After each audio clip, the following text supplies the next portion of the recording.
How does one create a company that's fair to all parties, like that makes all parties equals?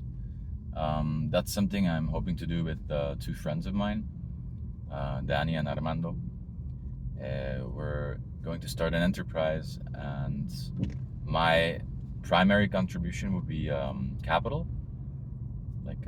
Their primary contribution would be in terms of work.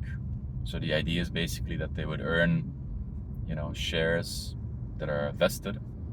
Now, I don't have a Silicon Valley background, or I'm not too familiar with startups. When I did my first company, it was just a bootstrapped, where I was the sole owner um, and the CEO for the longest time. So I had like a, you know, autocracy system going on, like a dictatorship. Basically, it's makes stuff a lot easier for sure. Um, but now I'm thinking, okay, what are the primary um, ingredients that are necessary for a successful partnership? And one of them, I think, would be that we put a value on our time, in a sense, but that we also equalize the playing field. Like we level out the playing field in terms of contributions. So there's a certain value to capital. How do you assign it? And there's a certain value to time. Of course, at the start, when building the company, how do you pay a salary, or say like, okay, my time is worth $100 if there's no cash flow at that time? We want to make sure that it's based on what the partners are generating at the time, but they also are properly compensated for in the future.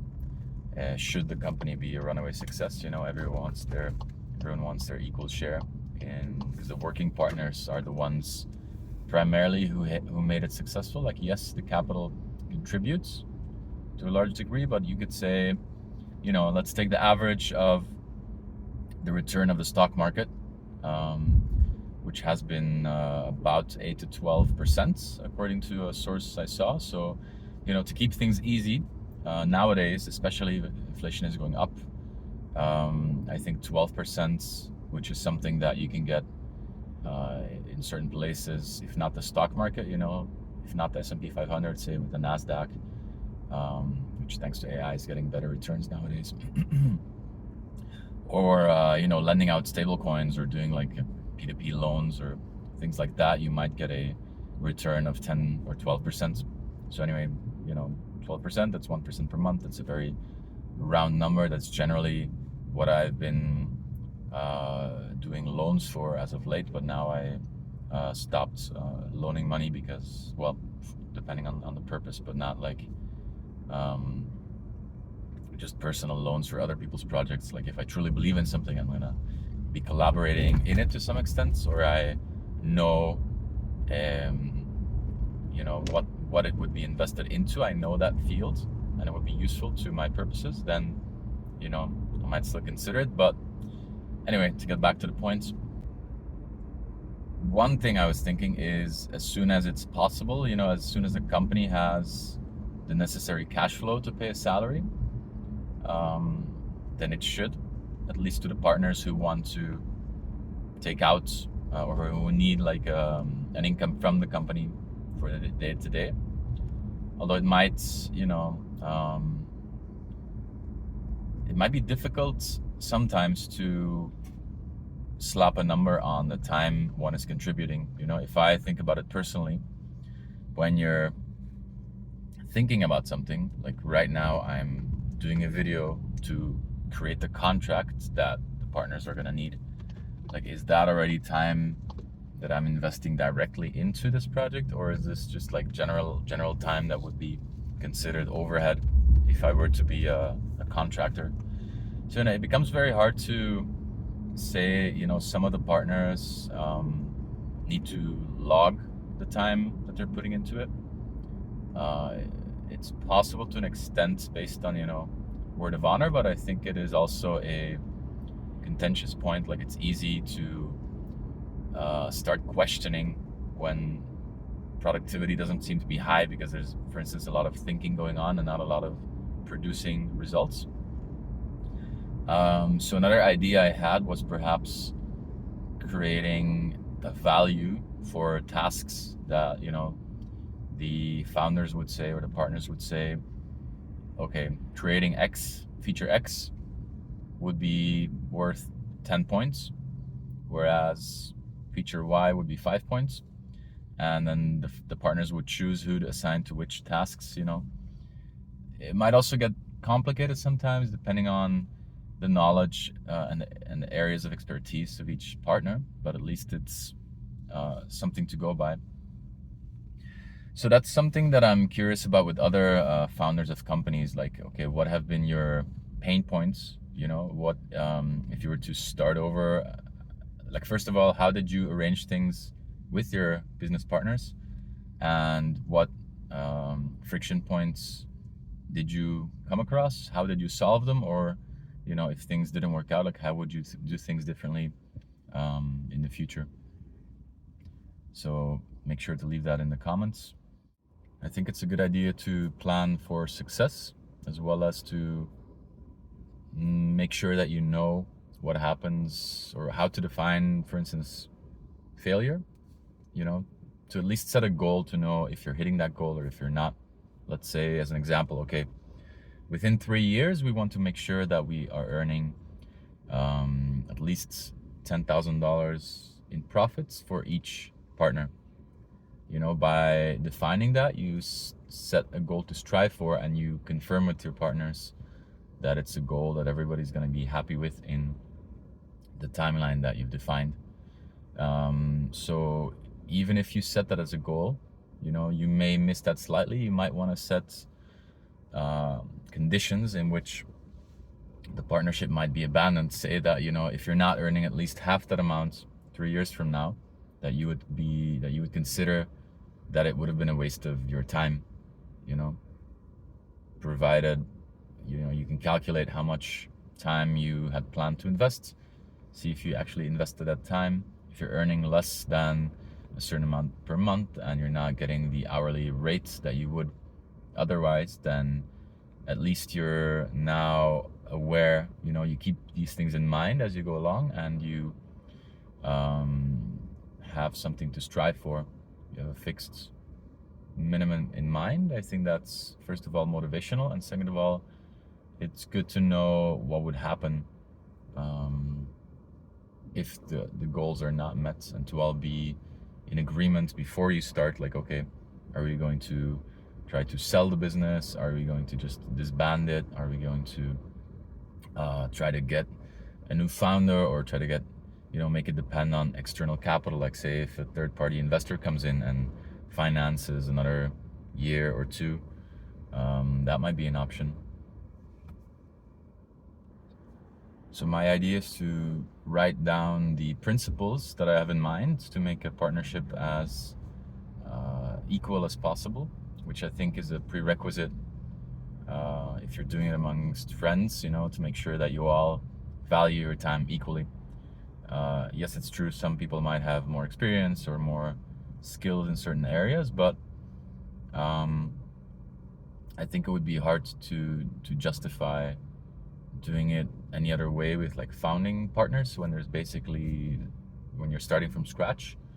Once you have an existing companies and an additional partner would come in, who's then generally not considered a founding member, then you could say, like, okay, basically have conditions that are differing from the founding partners. That would seem fair, since you already have a base to work with. So in our particular partnership, we have Danny, who's very good at social media, at creating videos, photography.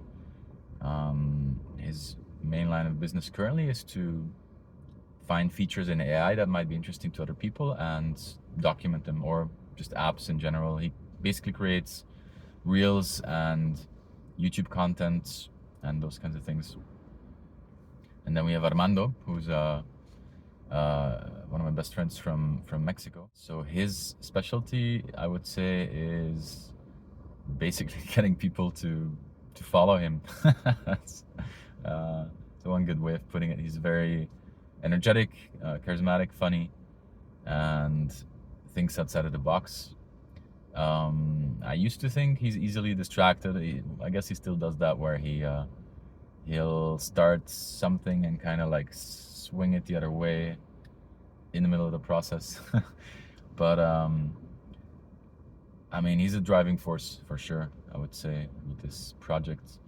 Like, he does sit down sometimes and gets things done. So that's an important quality.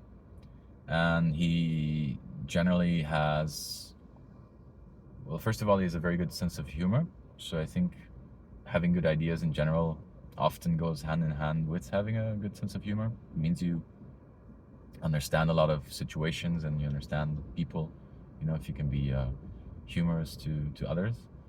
And I don't think I've ever seen him angry. I've seen him annoyed, but I like his overall modality, the way that he treats people. And I can say the same about Danny. When I first met him, I had that feeling like, okay, I want to stay in touch with this guy because he's very driven. It's pretty crazy how much he gets done in a day sometimes. He's just pumping out content. He's entering into new contracts.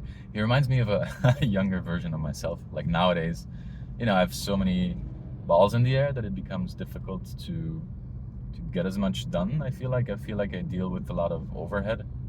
But yeah, I'm getting a bit distracted from the point here. So yeah, I'm very excited to work with these two people that I consider among my best friends right now. And I was thrilled that they were, willing to take the opportunity to come to where I am, to Dubai, which is, in my opinion, although it's had a lot of bad press as of late, of people saying it's like a dystopia. It's something that I want to investigate personally, like, yes, I imagine there are laborers in poor conditions, but there's probably instances where you could say, okay, this borders on the line of slavery or abuse. But it's also possible, like, this is something I want to investigate for myself, that a lot of them still have better opportunities there than they would in the places that they came from. So, it's a little bit difficult to dismiss a place just because some bad practices go on there. I don't agree with everything that happens in Mexico or Belgium or Malta or any other place where I've lived. So yeah, is it systematic? I guess that's the question to look into, and that's a good reason to go there. If you want to make the world a better place in general, then you can't really only rely on information that's provided by other people. Like, if you don't take the time to investigate things for yourself, then you can never really be sure. Like, you're always gathering sources and you try to be objective. So yeah, enough about that. So Danny and I, our main objective is to create content for YouTube. Like, that's something I've been wanting to do for a very long time, and it's been difficult to actually get into.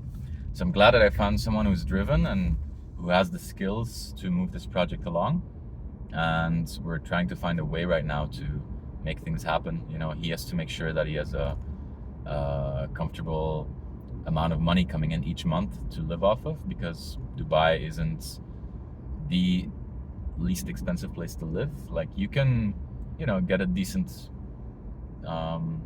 place for, let's say, about $1,000 a month. You can find something quite decent. So it's not excessive, like, it's not the most expensive place either.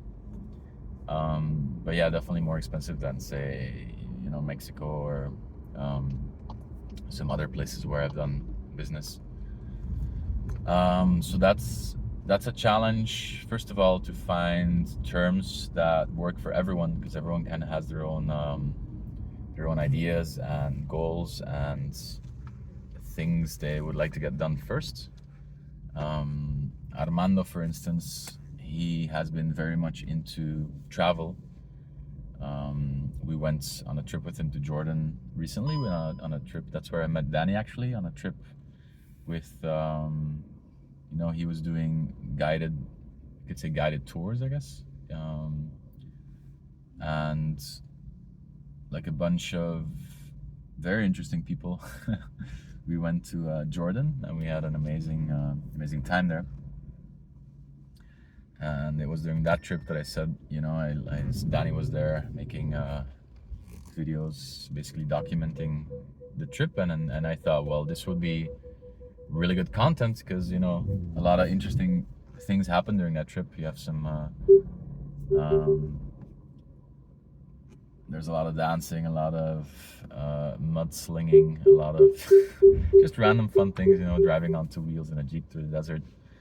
So I had an amazing time, and I was thinking the whole time, like, if this were to be recorded and turned into like a video on YouTube, this would be, pretty entertaining. And I'm sure a lot of other people, who are into getting to know people while they travel, while they have a good time.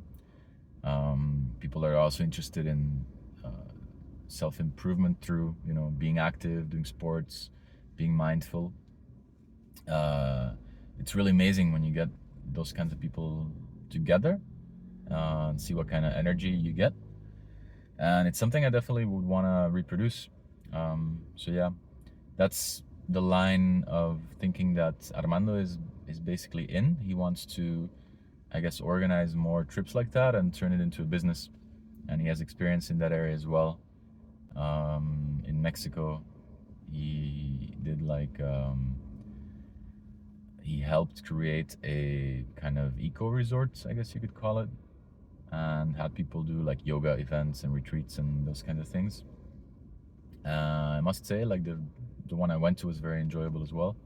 It was like in a cenote, and you have yoga, and you have cacao ceremony, and you have fun, interesting people. That's always the main thing, the people you meet, the crowd that you feel good associating with.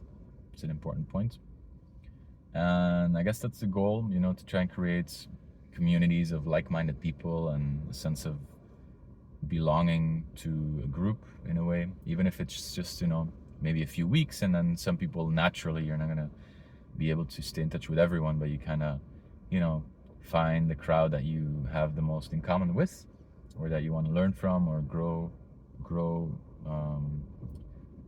your own skills or your own horizons. It's kind of a broad way to put it, I guess, but it's how it goes, no? Anyway, to conclude, because I've arrived at the gym, I'm really looking forward to this project, and yeah, it's gonna be an interesting few months. Like, I've been basically looking forward to this point for quite some time, where I really get down to focus on creating content. So yeah, stay tuned.